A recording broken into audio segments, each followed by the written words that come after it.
I would like to present to you one of the most authoritative people. Please pick up his book, Mr. Rob Natelson.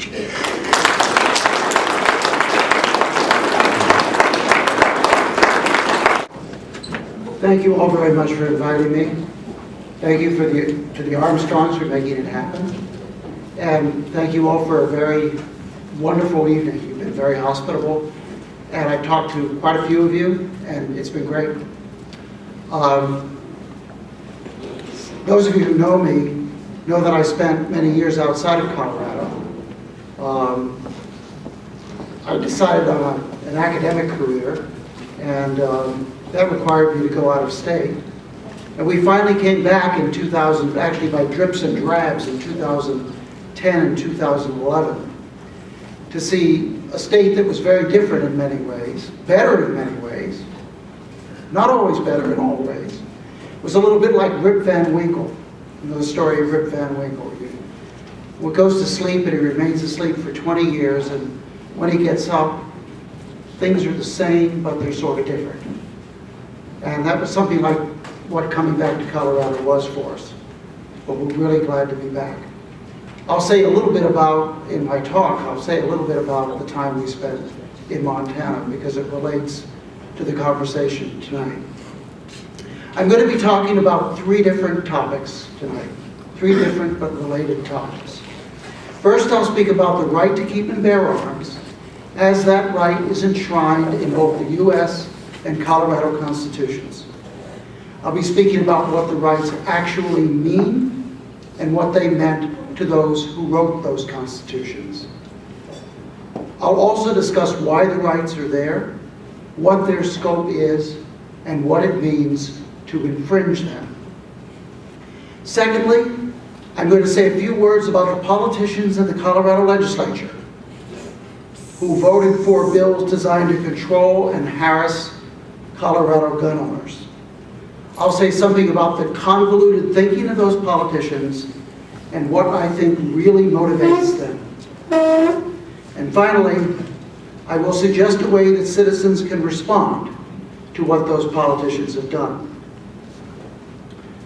The Second Amendment to the United States Constitution states that a well-regulated militia being necessary for the security of a free state, the right of the people to keep and bear arms shall not be infringed.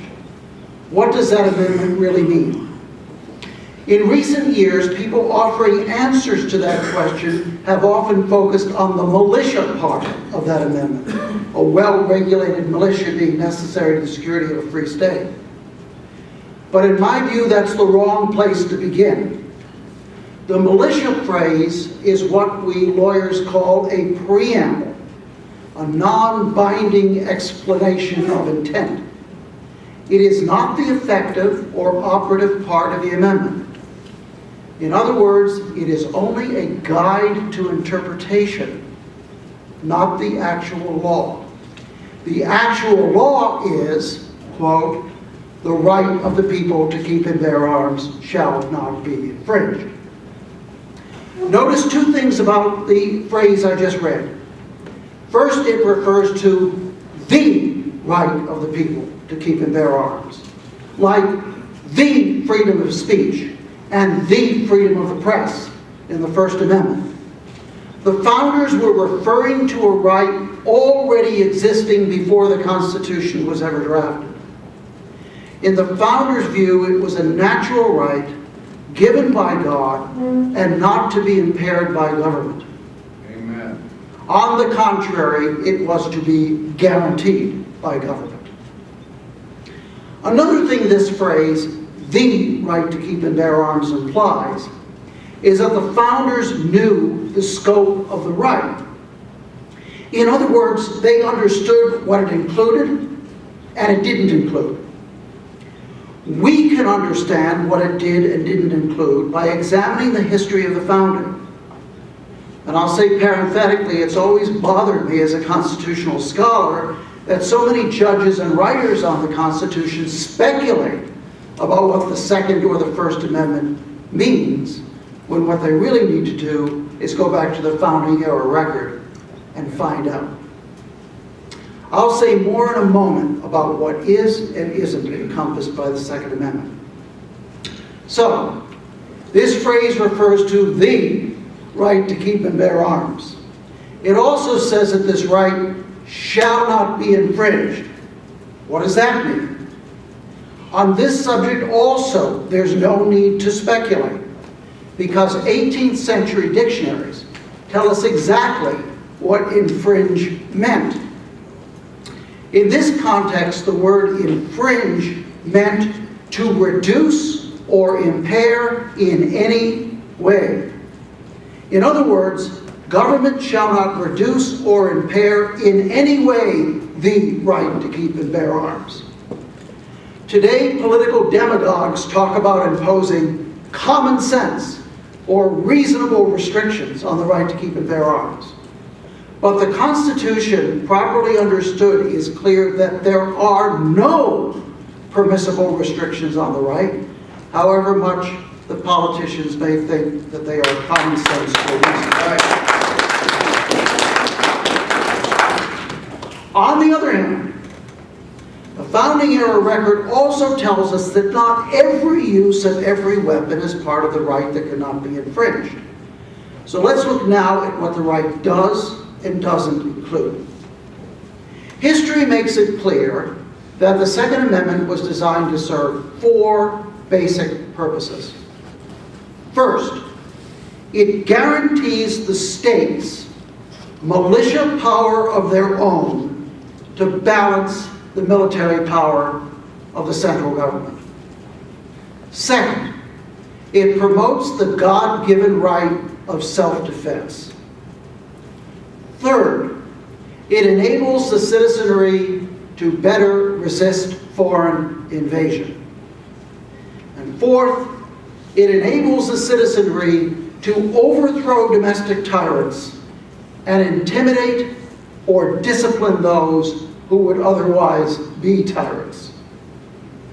The first purpose, providing a state military balance to federal power, is more important in assessing federal gun control laws than in assessing state gun control laws. I'm focusing on the Colorado law this evening, so I'll discuss the other three principles. We begin with the right of self-defense.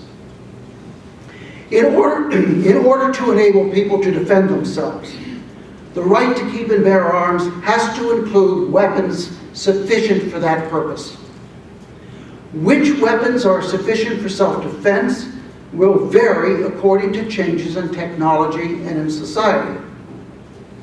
Now, advocates of gun control tend to be the same sort of people. I ran into them in the university system all the time. Advocates of gun control are the same sorts of people who argue in favor of the idea of a living constitution. Of course, usually when people argue for a living constitution, what they really want is a dead constitution. Specifically, they want to eliminate almost every constitutional limit on the power of federal politicians and allow those politicians to control almost everything except abortion, which they want to subsidize. Yet some of the people who think the Constitution should be manipulated to meet allegedly new conditions take a very different tack when applying the Second Amendment. To them, the Second Amendment, if it protects individual rights at all, should be limited to militia duty with muskets and flintlocks. But if the Second Amendment is based partly on a right of self-defense, personal self-defense, and it is, then this narrow view is wrong. The Second Amendment cannot be limited to muskets and flintlocks any more than the power of Congress to regulate interstate commerce can be limited to trade in sailing ships and horse-drawn wagons. Even an old-fashioned constitutionalist like myself believes that Congress can use the commerce power to regulate railroads and air travel, even though those forms of travel did not exist when the Constitution was adopted. Otherwise, the commerce power would mean nothing. For the same reason, the right to keep and bear arms must include the free use of modern technology appropriate for self-defense. It is true that when the Second Amendment was ratified, a standard capacity 30-round magazine would not be necessary for personal self-defense. But now, when mass murderers and terrorists have modern weapons, citizens need standard capacity magazines for self-defense. They also need handguns and a range of other weapons. This is one reason the Second Amendment protects their use today. In addition to self-defense, the Second Amendment was adopted to enable citizens to defend against tyrants, foreign and domestic. At this point, it becomes helpful to turn to the Second Amendment's preamble. The amendment seeks a well-regulated militia. In 18th century language, a well-regulated militia meant a well-trained militia. The militia that the Second Amendment says should be well-trained consists of all able-bodied men. Article 17, Section 1 of the Colorado Constitution expresses this well. It says, "The militia of the state shall consist of all able-bodied male residents of the state between the ages of 18 and 45 years, except such persons as may be exempted by the laws of the United States or of the state." That was pretty much the founders' view of the matter. Read Madison's language in number 46 of the Federalist Papers, and you'll see what I mean. It was also pretty much the understanding of our fathers and grandfathers when gun use and safety were commonly taught in public school. So according to the Second Amendment, we want all men of military age well trained in the use of weapons. And why is this? Because, as the preamble tells us, it is necessary for the security of a free state. By a free state, the Constitution means a free country. So all men of military age should be well trained in weapons so that America survives as a free country. Well, what weapons? Obviously, the muskets and single-shot rifles in use when the Second Amendment was adopted are no longer sufficient to do the job. Today, the Second Amendment protects a range of weapons appropriate for citizen militias resisting foreign invaders and tyrannical politicians. Now, at this point, someone favoring gun control always comes up with the line, well, does that mean that citizens have the right to hoard naval artillery and atomic bombs? And the answer is no. The Second Amendment doesn't encompass naval artillery or atomic bombs, any more than the First Amendment includes falsely shouting fire in a crowded theater. The language and purposes of the Second Amendment, as well as its history, tell us what it excludes as well as what it includes. Naval artillery and atomic bombs are not customary for personal self-defense, and they never have been militia weapons used for repelling foreign invaders and domestic tyrants. In fact, the Second Amendment itself refers to the right to bear arms, that is, to carry arms, referring to weapons that normally are carried by a human being. Let's focus up for a minute on another purpose of the Second Amendment, protecting against domestic tyrants. We tend not to discuss this purpose much in the wider public, but it might possibly have some relevance to the authoritarian types who currently dominate the Colorado legislature. Politicians in America right now tend to fall in two groups. There are those who generally favor freedom, but also strongly support law enforcement. And there are those who are skeptical toward law enforcement, but nevertheless seek to expand the power of government in many areas of life, particularly in economic affairs. it's not intuitively obvious which group should be for gun control. You might think that those who favor economic freedom might be for gun control as a way of backing law enforcement. Or you might think that those who favor more economic regulation might be against gun control because they're skeptical about law enforcement and do not want to give the police a monopoly over weapons. But we all know the situation in real life.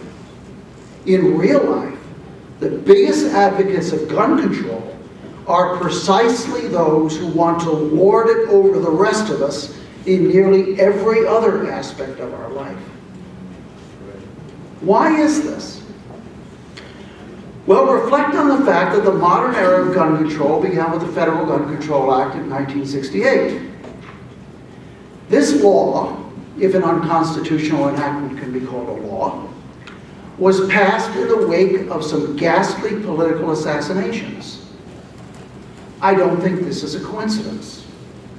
It is reasonable to assume that those who want to fasten more and more fetters on the productive people of America might consider that one day they might go too far and face physical and armed opposition. Indeed, just the fact that many citizens are armed may have a moderating influence on authoritarian politicians. The author of the first draft of the Second Amendment was James Madison. Madison's favorite book of political theory was Aristotle's Politics. Several times in that work, Aristotle makes the point that all citizens should have weapons, and that only those with weapons should be citizens. Otherwise, he wrote, those who are disarmed are the slaves of those who are armed. The point was made another way by Jean-Louis Delhomme, a Swiss jurist. Jean-Louis Delhomme wrote a very influential book on the British Constitution that we know that James Madison read. Delhomme's book was a source for other founders as well. In speaking of the need for an armed citizenry, Delhomme wrote, "The power of the people is not when they strike, but when they keep in awe. It is when they can overthrow everything that they never need to move." And Manlius, a Roman consul, included all in 4 words when he said to the people of Rome, "Ostendite bellum, pacem habemus." Look toward war, and you shall have peace. The widespread ownership of firearms, therefore, helps to preserve freedom, usually without the need for armed violence. When politicians limit or harass gun ownership, the threat is far wider than to guns alone. By reducing the number of citizens who are armed, gun control emboldens the authoritarian politicians to control everything else we do, thereby imperiling freedom generally.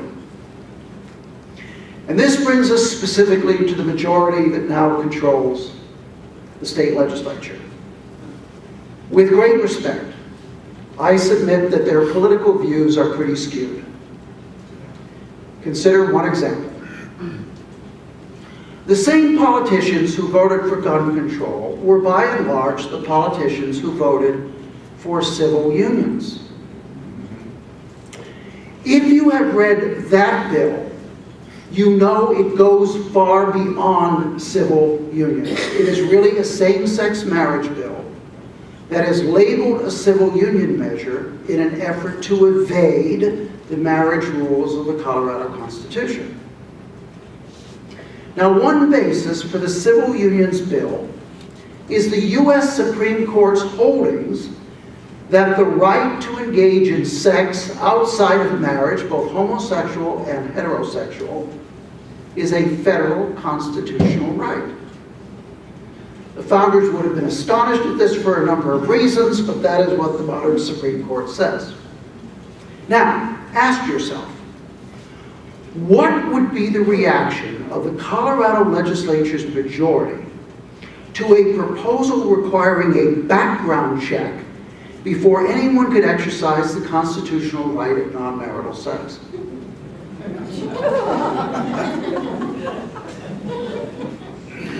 What would be the reaction to a bill saying that the eager couple even had to pay the fee for the background check? What would be the reaction of Speaker Ferrandino or Senate President Morse to a bill stating that the eager couple was limited to 15 rounds, so to speak?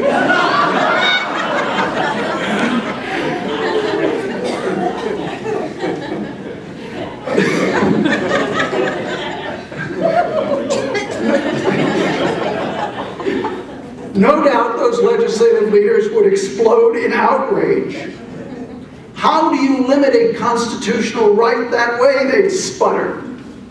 Well, we might respond, we're just doing that with an enumerated right, which you're doing with an unenumerated right. Or we're doing it with an unenumerated right that you're doing with an enumerated right, the Second Amendment.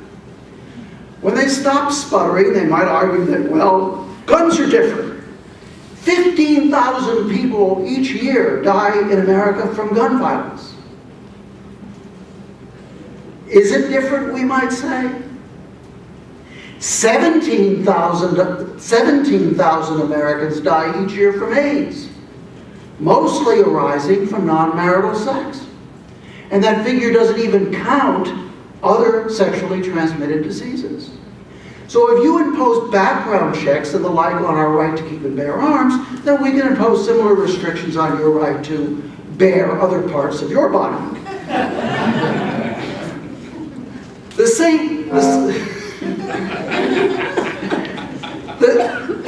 sort of argument that applies to the unenumerated right of non-marital sex or the enumerated right to keep and bear arms also applies to the enumerated rights of freedom of speech and freedom of the press. As a child of the 1960s and 70s, I remember how the free use of the First Amendment allowed protesters to pressure the federal government into some fatal mistakes in Southeast Asia. Mistakes which, as predicted, led inevitably to a bloodbath in which 2 million people died. You see, free speech can be really dangerous. Now, this is emphatically not an argument for government restrictions on free speech, okay? It's not an argument for government restrictions on non-marital sex. As the courts properly hold, the state and federal constitutions protect even rights with potentially dangerous consequences. For example, the courts hold that the government generally may not impose prior restraints on a person seeking to exercise First Amendment rights. Yet the worthies who run the Colorado legislature think nothing of imposing burdensome prior restraints on the entirely innocent enjoyment of Second Amendment rights. I think we can explain the difference partly because authoritarians understand at some level that disarmed citizens are easier to push around than armed citizens. At last we come to the question of what do we do now? It's obvious, I think, that every politician who supported these gun control bills must be opposed for re-election. Yeah.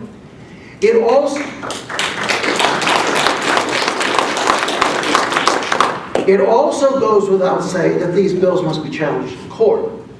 And I'm proud to say my own organization, the Independence Institute, will be taking the lead in doing just that. And in a few cases, recall efforts against selected politicians may be a good idea. But we need a wider response as well. And to explain what it is, I'd like to tell you of an event in my own life. In 1985, I left Colorado for job reasons, and shortly thereafter found myself working as a law professor in Montana.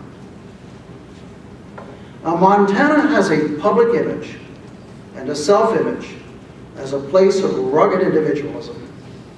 And in some areas it is, particularly in the right to keep and bear arms. Montana legislature would never get away with what the Colorado legislature is trying to get away with. But when I moved there, I was surprised to learn that in many areas of life, the image of rugged individualism was not true. In political affairs particularly, Montana traditionally has suffered from a political ailment that used to be called prairie socialism. This was reflected in the fact that Montana had proportionately one of the largest governments and some of the highest taxes in the United States. Now, it's been demonstrated repeatedly that big government and high taxes are bad for an economy. It's not surprising, therefore, that Montana was quite poor. About that time, the average Montana salary fell to the lowest of any state, below even Mississippi. And state government was in constant fiscal financial distress. The usual way of dealing with the distress was to raise taxes, which of course hurt the economy more, leading to further deficits. In 1993, the state legislature and governor decided to respond to yet another purported deficit in the usual way, by raising taxes. And this time they really went whole hog. They raised payroll taxes, gasoline taxes, excise taxes, resort taxes, all by huge amounts. They also proposed a massive new general sales tax. The people would get to vote on the sales tax, but the politicians stacked the deck by passing a law saying that if the people did not vote for the sales tax, then state income taxes would automatically shoot up instead. In other words, the politicians were guilty of the same sort of overreach the politicians in Colorado are now guilty of. Now, the Montana Constitution contains a provision that allows the people to circulate a petition to force a public vote on almost any bill the legislature passes. If enough people sign the petition, the bill is suspended. And if the people vote it down, it never goes into effect. A few other citizens and I formed an organization called Montanans for Better Government, of which I became the chairman. We informed citizens of the many ways in which the size of government could be cut, and we spoke of the many advantages of doing so. We pointed out that some of the state's own numbers showed that the claimed deficit was being exaggerated to frighten people. We campaigned against the proposed sales tax and announced that if voters rejected it, we'd circulate a referendum petition and put the income tax hike on the ballot so that people could vote that down too. The political establishment, the media, and most of my fellow law professors were absolutely furious. I don't have time to tell you of all the things that they did and tried to do to me and my family, but our efforts were overwhelmingly successful. We were able to defeat the new sales tax by a margin of 3-1.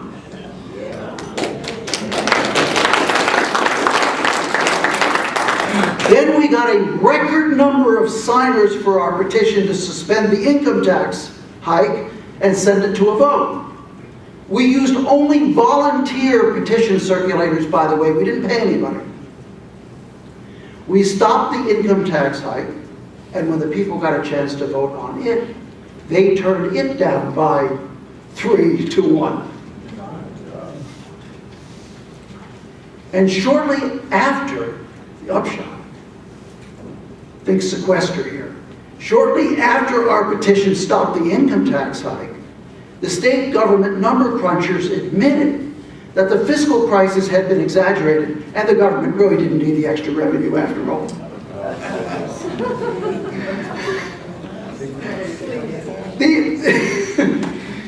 These events happened exactly 20 years ago. Our campaign defeated 2 tax increases, but it also had a much greater effect. It sent a message to Montana politicians that they still had not forgotten.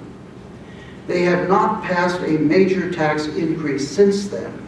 In fact, they've cut taxes, and the state is much more prosperous as a result. In Colorado, our state constitution also includes a provision that allows the people to halt and review bills in a referendum. The problem here, though, is that the Colorado Constitution adds that the referendum doesn't apply to laws that are, quote, necessary for the immediate preservation of public peace, health, and safety. So to cancel the people's referendum right, the Colorado legislature now tacks on to almost every bill a statement that the bill is necessary for the immediate preservation of the public peace, health, and safety. This isn't necessarily the last word, but it means if you try to send a law to referendum, you'll have to go to court. That's something Coloradans need to change. But we do have another option, a voter initiative. Through an initiative, we can amend the state constitution to protect citizens against attacks on the Second Amendment. Such an initiative could be fairly simple. It could add a short, clarifying paragraph to Article 2, Section 13, the state constitution's right to bear arms. That paragraph could explain that the Colorado right includes freedom to buy, sell, and own standard-sized magazines or magazines of any size, and freedom to purchase, sell, and own weapons without government harassment. Right now, at least one committee has been formed to place such an initiative on the ballot next year. The committee I'm involved with is called the Committee for a Safe Colorado. If you're interested in helping, I have a sheet where you can sign up. Tonight I've discussed the meaning of the constitutional right to keep and bear arms, the attack on that right by a majority of the state legislature, and ways in which I believe we can respond effectively. I've observed that what's at stake here is more than the right to keep and bear arms, but also an important safeguard against grasping politicians. But let me submit that the stakes are even wider than that. At risk is the overall well-being of Colorado citizens and future citizens. In 2009, economists at George Mason University in Virginia surveyed the states to see how each state ranked on various measures of personal and economic freedom. Their study concluded that Colorado was the second freest state in the United States. Colorado trailed only New Hampshire in the respect given to the liberty of its citizens. There's no question that this level of freedom is an important reason why talented and diligent people are attracted to Colorado. They come for freedom itself and for the healthy economy and social climate that freedom fosters. The authoritarians in the current state legislature are obviously threatening that freedom. And by doing so, they threaten the economic and personal well-being of Coloradans and the future of Colorado children. Resisting and reversing what those politicians have done is not just about protecting the right to keep and bear arms. It is an obligation to our fellow citizens, and it is a moral imperative toward future generations. I have no doubt we will rise to that challenge.